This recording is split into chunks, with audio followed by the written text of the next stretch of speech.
नमस्कार, मैं हूँ आसीमा भट्ट। आज फिर से मैं मन लागो मेरो यार फ़कीरी में से नया लेख पढ़ने जा रही हूँ। ये अगला लेख लिखा है डॉक्टर महेंद्र नारायण कर्ण ने। डॉक्टर महेंद्र नारायण कर्ण पटना एम्स सिन्हा इंस्टीट्यूट के निदेशक थे और मेरे पिता से उनकी गहरी मित्रता थी। आइए सुनते हैं कि उन्होंने उनके बारे में क्या लिखा है।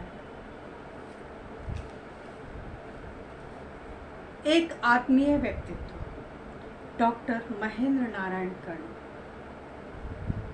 मुझे ये याद नहीं कि सुरेश भट्ट से मैं पहली बार कब मिला था, किंतु इतना अवश्य याद है कि उन्हें मैं 30-35 वर्षों से जानता था। विभिन्न प्रकार की बैठकों, सभाओं तथा गोष्ठियों के अतिरिक्त भी मेरे पटना निवास पर अक्सर आते थे और विविध प्रश्नों पर बातचीत करने लगते थे। उनसे मिलने के समय हमेशा एक सुखद आश्चर्य होता था।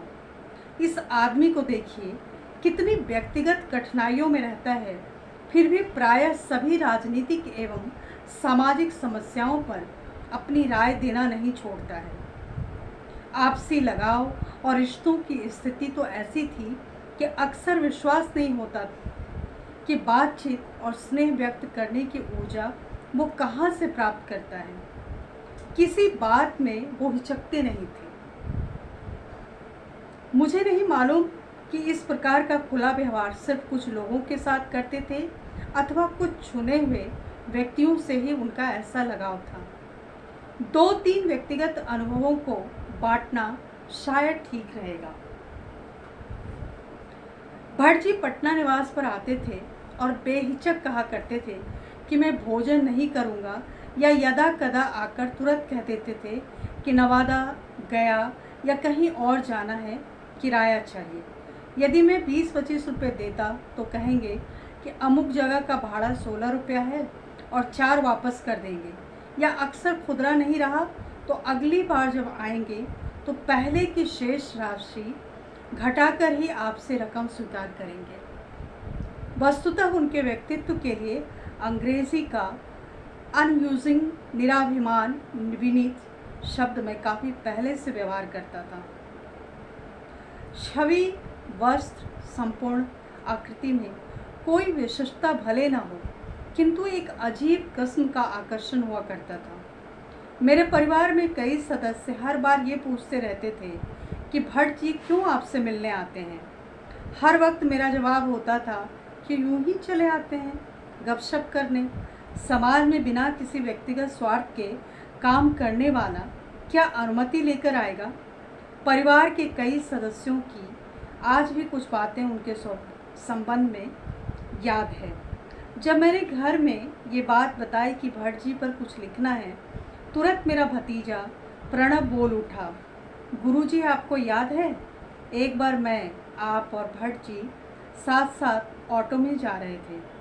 भट्ट जी को कहीं और जाना था और वो बीच में ही उतर गए। उनके ऑटो से उतरते ही आपने उनको 50 रुपये का नोट दिया, बिना कुछ बोले थमा दिया और बिना किसी औपचारिकता के उन्होंने उसे पॉकेट में रख लिया और चल दी। मुझे स्मरण नहीं है, किंतु इस प्रकार की स्थिति असमान नहीं थी। इस प्रकार की बातें अपने मन में अत्यंत नगण्य होती हैं। इस प्रकार की बातें अपने आप में अत्यंत नगण्य होती हैं, परंतु इसके पीछे जो अपनापन और सहजता की प्रगाढ़ता छिपी होती है, उसका सामाजिक जीवन में काफ़ी महत्व होता है। आज हम लोग औपचारिक और बंधे बंधाए घेरे के अंदर जीने के आदी हो रहे हैं। ना तो हंस के बात करते और ना अधिकार के साथ अपने मन को व्यक्त करते हैं।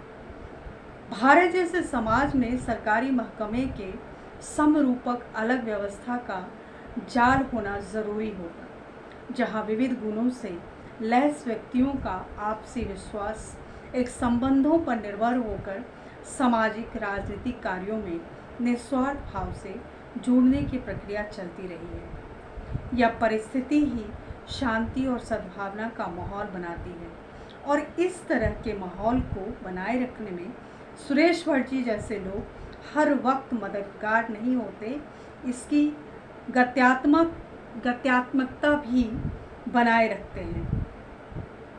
जब मैं अनुग्रह नारायण सिंह समाज अध्ययन संस्थान में था, आचार्य राममूर्ति को एक सभा में बोलना था, पर कुछ दूसरे वक्तागण भी थे। सभी का व्याख्यान हो गया, परंतु भट्ट जी को मौका नहीं दिया गया। इस पर वो बिगड़ गए और अपनी जगह खड़े होकर कहने लगे कि क्यों कुछ लोगों को बोलने का अवसर नहीं दिया गया। सार्वजनिक बैठकों में निश्चित रूप से भट्ट जी अपनी उपस्थिति दर्ज कराते थे। हमने यहाँ श्री सुरेश जी के लिए स्वर्गीय शब्द का इस्तेमाल नहीं किया है, ये अनजाने में नहीं हुआ है। ऐसे लोग भले ही सामाजिक, आर्थिक, राजनीतिक पदक्रम में ऊंचाई पर न हो, पर जिस सामाजिक और वैचारिकी के ऐसे लोग प्रतीक होते हैं, वे शारीरिक रूप से अदृश्य होकर भी दुनिया से दूर नहीं जाते। अक्सर हम सार्वजनिक तड़क भड़क और दिखावे से दूर रहने वाले, छोटे दिखने वाले मित्रों को स्मरण नहीं करते, लेकिन चाह कर भी एक तरह के कई व्यक्ति नज़र से नहीं हटते। आज कई अवसरों पर भट्ट जी की याद आती है।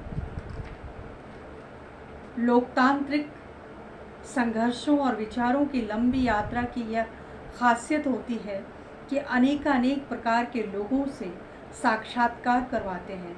ये न केवल शिक्षण का माध्यम बनता है, बल्कि प्रेरणा का स्रोत भी होता है। सुरेश भट्ट जी बिहार की सक्रिय जमात में कभी अप्रासंगिक नहीं हुए और अपनी उपस्थिति स्पष्टता से दर्ज करवाते रहे। वो एक रोचक प्रसंग है कि पिछड़ापन और परंपरागत रूढ़ियों से ग्रस्त बिहारी समाज में जो विद्रोह और परिवर्तन का आवेग एवं ललक आज प्रत्यक्ष रूप में सामने दिखती है, उसके मूल में कई वैसे कारक अपेक्षित हैं जिन्हें हम पहचानने में कई बार गलती कर बैठते हैं। बड़े बड़े धारदार उत्प्रेरक तत्वों की खोज में हम उन लघु कारकों को रेखांकित करने में चूक जाते हैं जो सूक्ष्म तथा मंद होते हुए भी अत्यंत असरदार होते हैं। ये कर्ता और कर्म कुछ भी हो सकते हैं। आवश्यकता इस बात की है कि हम सार्वजनिक तौर पर ऐसे कार्यकर्ताओं को समय पर पहचानें और उनसे सहयोग भी ही नहीं, प्रेरणा भी ग्रहण करें। श्री सुरेश भट्ट जी को अंतिम समय में हम लोग ना श्रद्धांजलि दे सके, ना ही समय रहते सम्मानित कर सके। मैं इन पंक्तियों के माध्यम से भट्ट जी को श्रद्धांजलि अर्पित करता हूँ, जिसका अवसर हमें उनकी बड़ी बेटी ने दिया।